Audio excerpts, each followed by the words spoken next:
Hey everybody, welcome back to my channel. My name is Des and this is Books and Stuff. Today I'm reviewing The Stranger in the Woods. This is surprisingly a very good book.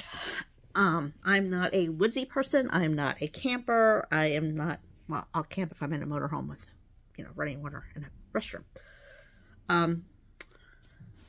So this is called The Stranger in the Woods. It's a true story of a real life hermit. And it is by Finkel. Many people dream of escaping modern life, but most will never act on it. Yet in 1986, 20-year-old Christopher Knight drove into rural Maine, abandoned his car, and disappeared into the woods. He would not have a conversation with another person for the next 27 years. Drawing on extensive interviews with Knight himself, journalist Finkel shows how Knight lived in a tent in a secluded encampment, developing ingenious ways to store provisions and stave off frostbite during the winters.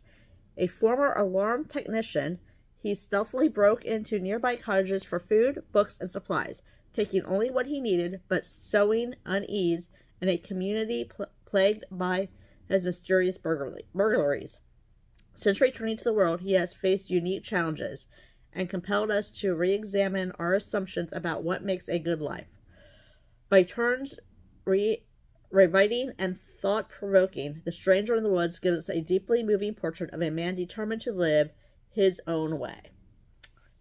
So, he goes into the woods. He lives there for 27 years. He breaks into places but only takes non-perishable food items like toilet paper, batteries, flashlights, sleeping bags, anything that he would need. And he ends up building this really almost like a cabin type thing with tents and tarps, and like he uses the books when he's done reading to bring up a floorboard, magazines. I love that the book started out with him actually getting caught, and then telling the story from there. So you're not like drawing out of reading everything and then, is he going to get caught? Is this going to happen? Is that going to happen? So that, it drew me in, but it was very interesting. Like cell phones, like he didn't know how to do any of that. He didn't want to talk to people on the phone. He didn't want to do that. He wanted to, the old fashioned way, the whole technology thing, computers. And the community was kind of torn. He only took what he needed. He didn't harm anybody. He didn't speak with anybody. So, what was the big deal?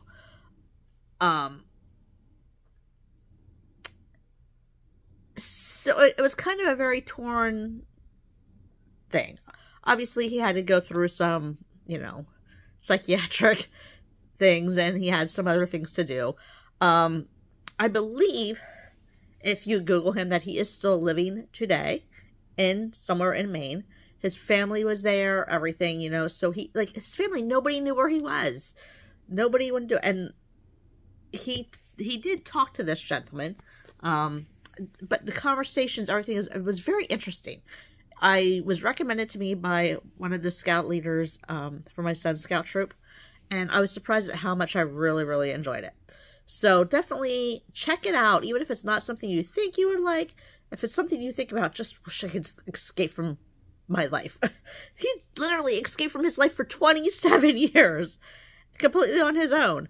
I don't know, being able to read and stuff like that. There are days I wish I had nothing to do but read and I could just escape my reality. To this extent, no. But, it was a very interesting book, and the way he did it and the way his mind works, very intelligent person. I definitely recommend it. Again, it's The Stranger in the Woods by Finkel. It is the extraordinary story of a real-life hermit. And I believe there might even be a movie about this. I have to check that out, but I believe there is a movie. The next book I'm going to be reading and reviewing is called The Bride Test, a novel by Helen Hoang, maybe? It was a Book of the Month book, so I don't know if I got this in a Book of the Month box or one of the other book boxes I did at one time. But this is what I'm going to be reading next. Callie Deep has no feelings. Well, he feels irritation when people move his things, or contentment when ledgers balance down to the penny, but he doesn't experience big, important emotions like love and grief. Rather than believing his process emotions differently due to being autistic, he concludes that he's defective and decides to avoid romantic relationships. So his mother, driven to desperation, takes matters into her own hands and returns to Vietnam to find him the perfect mail-order bride. As a mixed-race girl living in the slums of Ho Chi Minh City, Esme Tran has always felt out of place. When the opportunity to marry an American arises, she leaps at it, thinking that it could be the break her family needs. Seducing Ka-hee, however, doesn't go as planned. Esme's lessons in love seem to be working, but only on herself.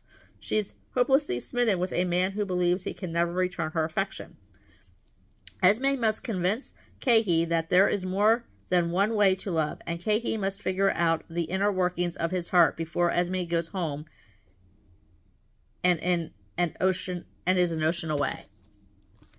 So this is what I'm reading next. I started it. I'm only a few pages into it. I haven't really had a whole lot of time to read right now. So I will be back with that review as soon as I finish it. Thank you so much for tuning in. Don't forget to like, subscribe, and hit the notification bell. And y'all have a wonderful day.